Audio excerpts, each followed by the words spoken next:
Okay, this is a beer review. But before I get into the beer review, I want to say that I was also doing this video to kind of check out my camera with just candlelight. You know, it's a camera I'm using and not a cell phone. I've got the Sony ZV-1, which is kind of state-of-the-art for YouTube vlogging. My son Tim, who's currently in Bangkok, Thailand, talked me into this about 2 months ago. And it definitely is better than using a cell phone, but cell phones are getting better and better and better. They work pretty good too. But I can do things with this that I can't do with the cell phone. But it does have a learning curve because it is a camera, and you know, I read the reviews online for this particular camera, and they all said the same thing, that this does not take good video in low light. And I'm thinking, you know, that they don't know what they're doing. You know, these are people that just like to go with full auto mode and not learn, you know, aperture, shutter speed, ISO, and other things that you have control with this. So I'm doing this to kind of show that you can take a video in low light with this. On to the beer review. Today's beer is Friday night. I actually have Saturday off. This beer is Batsquatch IPA. You heard that right, Batsquatch IPA. There's the can. I'll catch my shirt on fire. That'd be pretty entertaining, wouldn't it? For a little while. Batsquatch IPA comes to us out of Oregon and Washington State, West Coast beer.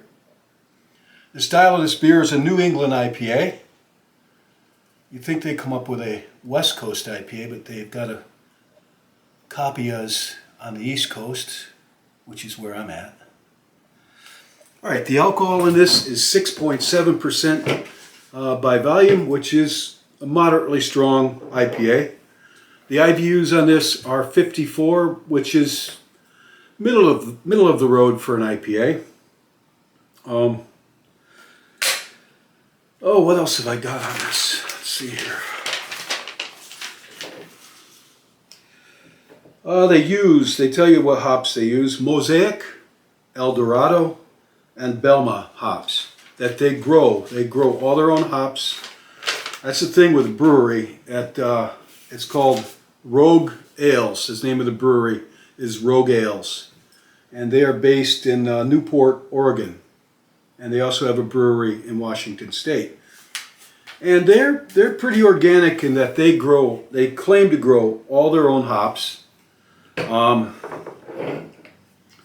their own hops. They grow their own malt, you know, barley and wheat, whatever they're using in this. I assume it's probably barley with maybe a little bit of wheat, but mostly barley. Or they'd advertise it. If it had oats, they'd say something about oats. Or rye, if they put rye in it, which is kind of hard to find, a rye ale.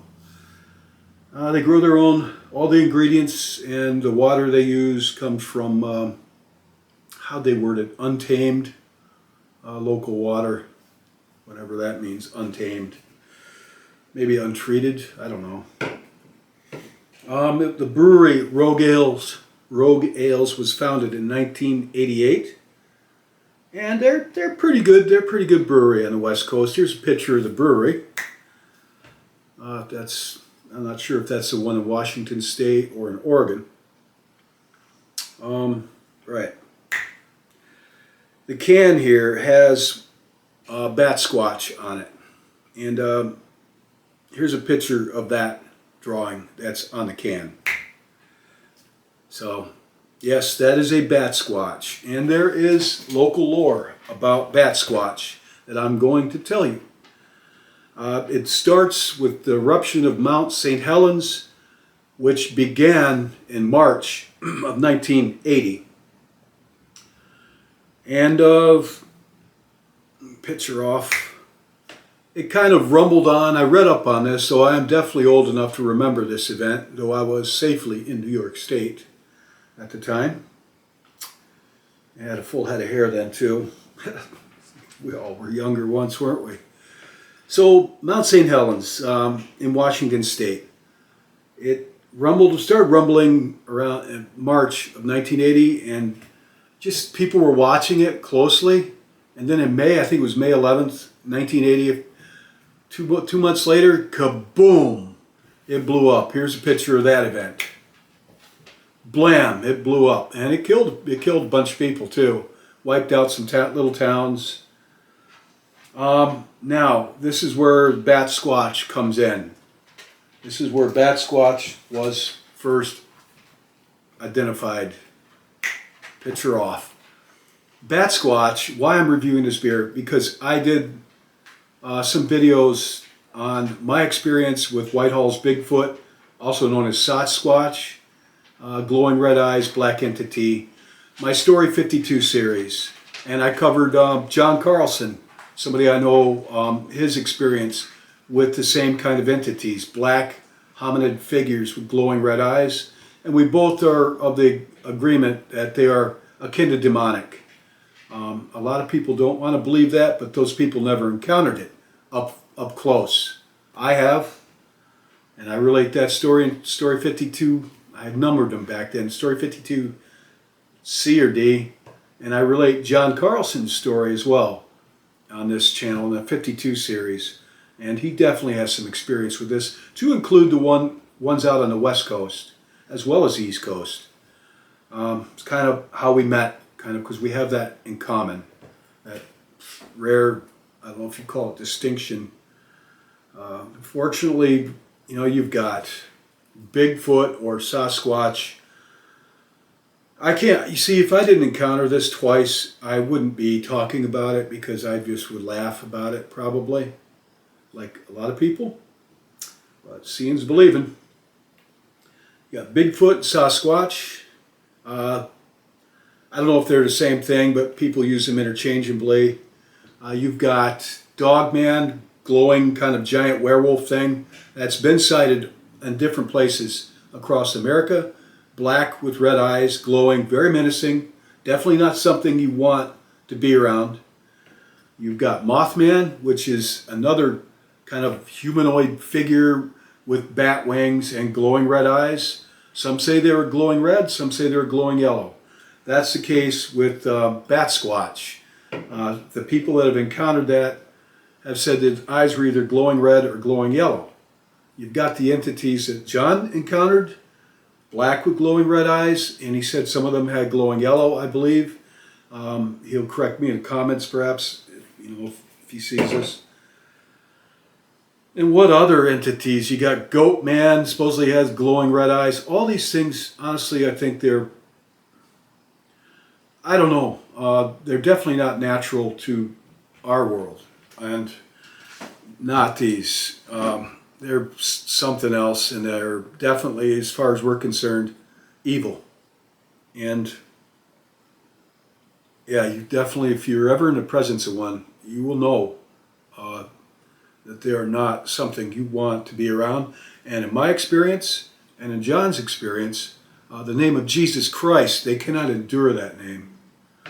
They cannot endure the name of Jesus Christ. So let's get to Batsquatch Ale. All right, Batsquatch. After Mount St. Helens calmed down, it blew up in May of 1980. May of 1980, Mount St. Helens blew up. It calmed down for the most part to the point where people could start walking around like they would and exploring Mount St. Helens again, or what was left of it. Half of it blew up, was gone, and different people started reporting seeing this thing, not a can of beer, but Batsquatch, and they started reporting this. On Mount St. Helens, there was this creature that looked like a giant gargoyle. It had arms and legs, 2 arms and 2 legs. Giant, looked like the thing on the can, with big bat wings and kind of bat ears, glowing red eyes or glowing yellow. And locally around Washington at that time word started getting around locally about, they called it Batsquatch, you know, because they were no strangers to Sasquatch on the West Coast. So somebody came up with Batsquatch because it had bat wings and kind of, you know, like the picture. So people started experiencing that around Mount St. Helens, and it wasn't really very common, but people have experienced Batsquatch in that area right on up to more recent times. I mean, you can Google it. I mean, people would see it fly over their car, over a road, one case. Another case, it jumped on top of somebody's car, supposedly, and left dents and giant claw marks in it. So that's Batsquatch. And seeing as how this beer is brewed in West Coast, Oregon and Washington, they named their IPA after their local monster, red-eyed monster. So let's get to the beer. Right, enough for the folklore. Again, like I said, 6.7% alcohol, 54 IBUs. Let's check it out. I've had quite a day.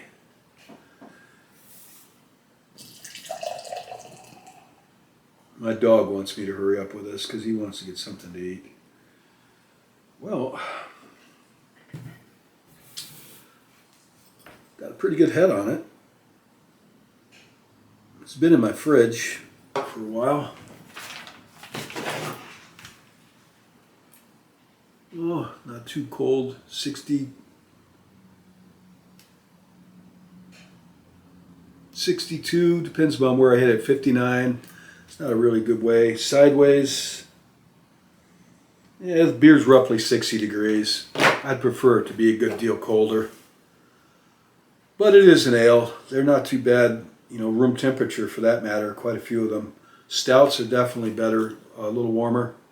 And IPAs are too, somewhat. I guess it depends upon your personal taste, doesn't it? Just like whether I could say this beer is fantastic and you may think it tastes like panther piss. All right, the smell. Yeah, it smells citrusy. I could smell it as soon as I opened the beer. I could smell the hops. It smells citrusy, like grapefruit, like most IPAs smell. I don't know how else to distinguish it. It looks like it's definitely got some wheat in it. It's an extremely cloudy beer, or hazy as they like to say. It's hazy. Now this is beyond hazy. This is very cloudy. Cannot see through it.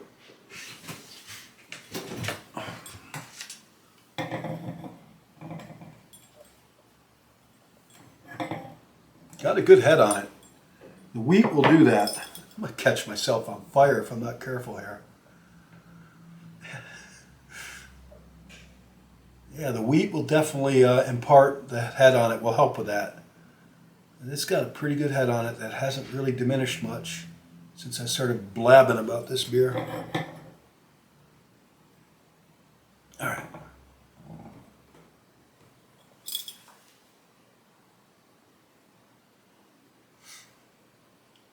All right, so you see what it looks like, and I'm telling you that it smells pretty much like your standard IPA. Unless you're a stranger to it, it smells like grapefruit juice, all right? Maybe not quite that pronounced, but drinkability, and this is for a guy that likes his IPAs. Not too strong, it depends on the balance, how well they balanced it, and the water and everything.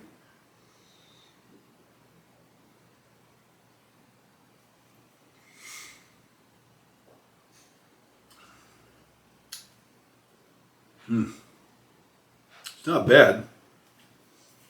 What's to be said about it? It's definitely drinkable. It goes down pretty easy. Like the difference between like hard water almost tastes like it's almost got a little salt in it, you know? It definitely goes down easy. It's not, the bitterness doesn't knock you right over. Brewers are starting to figure out there's a balancing act with the hops, the alcohol amount in it, and so forth. Play with my candles here. Yeah. Not too bad, honestly.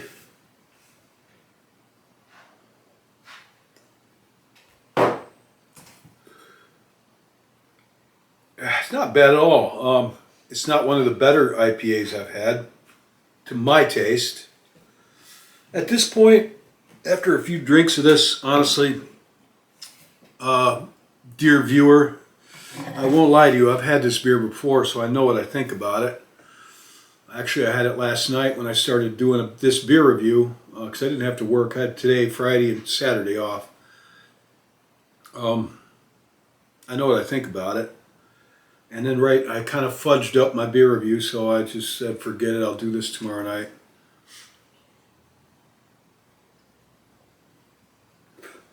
It's not bad.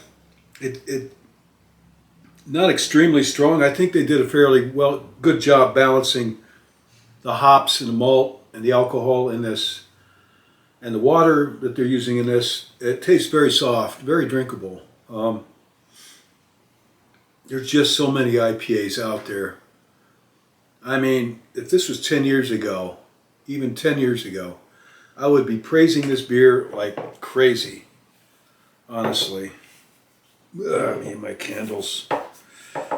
I probably wouldn't have enough good things to say about it 10 years ago. But it's not 10 years ago. There's quite a bit of competition out there, really good competition out there. And as such, this beer, for an IPA,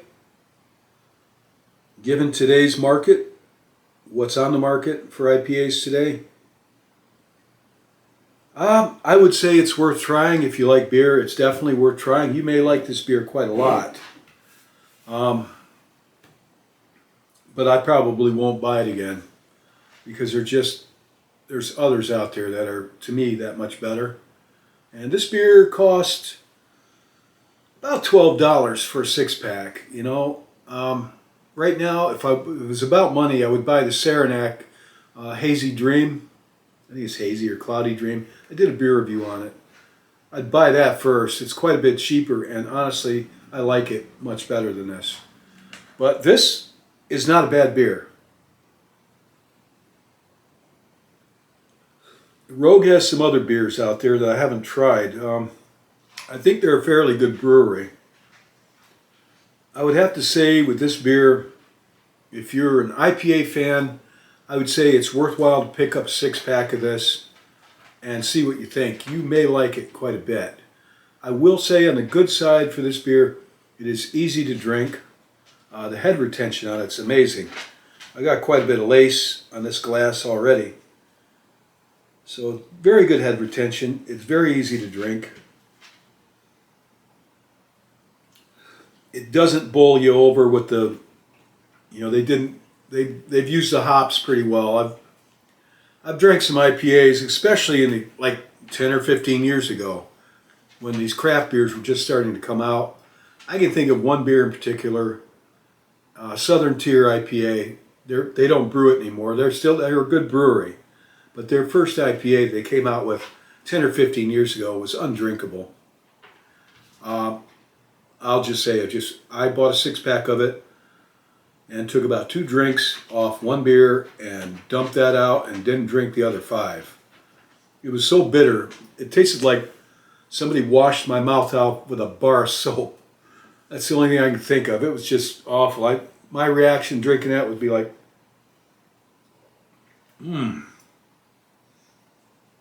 oh, yeah, what the heck. I'd take one more drink just to confirm that the beer was really that bad. Oh, God. There should be a law against brewing something like this. I've had some beers that are that bad. There's another one, Wicked, I don't even know, whatever. Something Bitch, sorry, that's the name of the beer. That's also pretty bad in my opinion. This beer is not a bad beer. I don't want to condemn it, because it's not a bad beer. There are better IPAs out there. Definitely better. And I may revisit a beer which still stands as my favorite IPA, is Rosin IPA by 5 Point Brewery in New York. I think it's New York. I did a beer review on that about 3 years ago, one of my first reviews. And I might try that again. I thought at that point it was my favorite beer, next to Guinness Stout. Oh. Guinness Stout is like, to me, it's in a league of its own. Oh, I don't know. Maybe it's just I'm just loyal to my brand.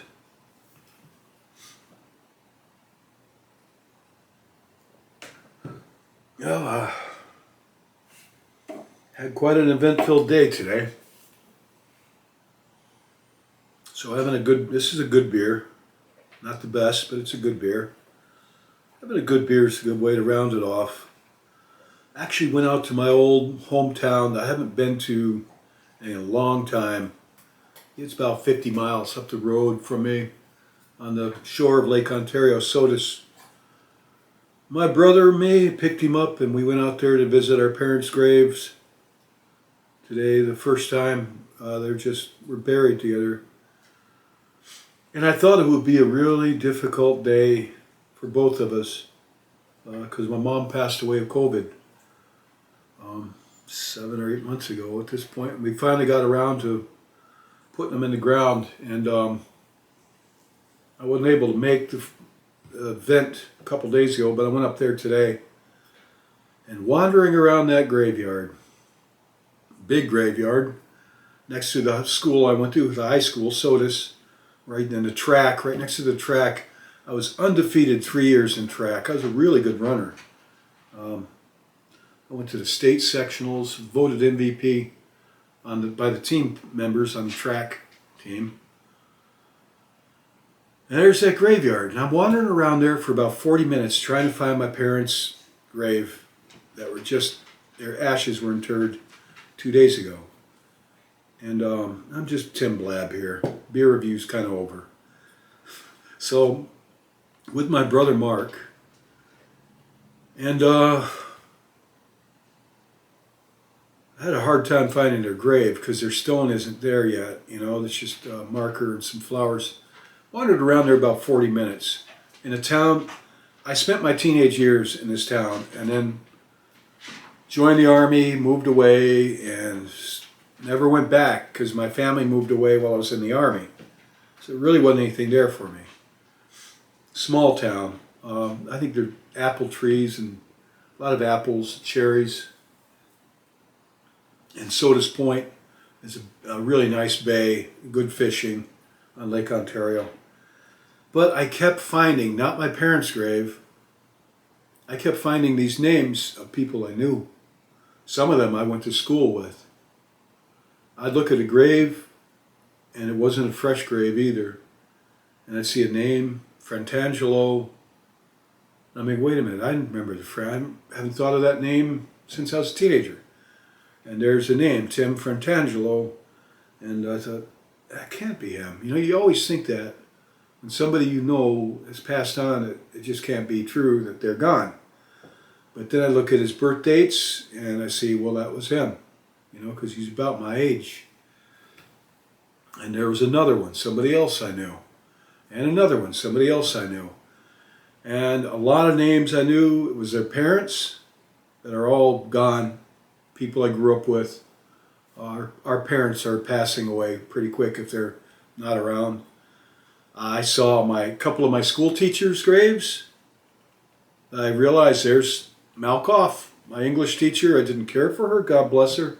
God rest her soul. I did a book report. She said, any book you want. I did a book report on the book of Psalms, a book in the Bible. And she got mad. She got real mad. She said, you can't do that. I said, well, you said any book. So I did a book on one in the Bible. And she got pretty mad about that. My mom went to bat for me. She said that my son's, I'm going to catch myself on fire if I'm not careful here. That'll make a good video, probably go viral. Well, this candle's spent. All right. Yeah, there was her grave. My high school principal, his grave was there. I didn't realize that he was that old, but actually he was my mother's age, and that makes sense. I remember him as a young man, probably in his mid-30s, maybe 40. There was his grave, and it looked like he'd been there for a while. He'd been gone for quite a while. And that was kind of a sobering moment. And then my parents' grave. And here's a picture of me at that today. Sorry you didn't sign up for this, but most of the people that watch these things have been kind of following me for years now. Picture off. Yeah, so, and then I had a beautiful time, a golden time, when I came back to my town. About an hour drive to get to that old town. When I came back here to my town, I noticed in somebody's barn, they have, somebody converted their farm into a brewery, just about 2 or 3 miles up the road from me. And there are no bars in my town except the VFW. But the Owasco Lake Brewery. And I decided, I saw a lot of cars there parked out in the field, and here's some pictures of that place. And the sunset, and where I live is beautiful. So I said to myself, let's go check that place out tonight, see how their beer is. I had one glass of beer, that's it. Because I intended to do this, and I don't like to go into these things with a beer buzz. So here's that place, a couple pictures from there, and a few sunset pictures I took.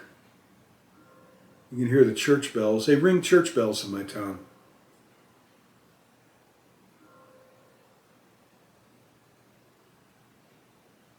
Must be 9 o'clock. And I'll put a video on that I took of my beer. And that was really nice. It was nice in there. I plan to go back. So that's how my day went. Tell you what, going to your parents' grave, it'd be sadder to go to one of your children's graves. Good Lord. And seeing my parents' graves and seeing the houses we lived in. Here's a picture of the first house we moved in when we came here from West Virginia back in '69. And here's our house. I drove by there with my brother. Mark and me drove around, and we're talking about, yeah, this person used to live there, and the Palmers used to live there, and these people live there, and God, this town hasn't changed much, you know. And picture off. It's quite sobering. So that's why I decided to have a beer when I got home. Yeah, it's really something today. And I was glad to go out there with my brother Mark. And going to see our parents' grave, I thought it would be really sad, but it really wasn't that sad. My mom loved Pepsi like I like beer. And it's going to sound weird, I put a rose on her grave and poured a Pepsi over it. Picture of that. I don't know why I'm sharing these things with you, just trying to be entertaining or trying to, I don't know, put it out there.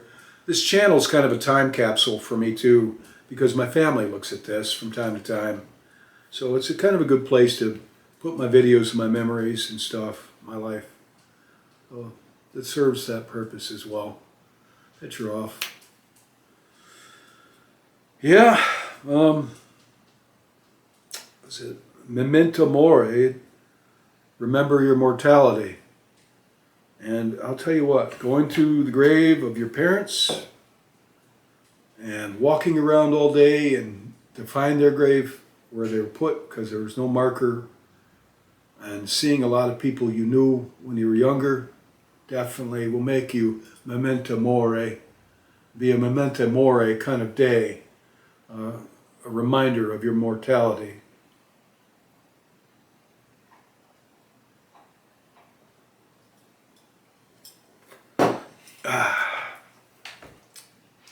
Actually, now I'm thinking this is pretty good beer. Maybe it takes a couple. So I guess that's all I got. Thank you. Turn this thing off. My dog's getting impatient. Good. God bless you all. Looks like a balloon got away.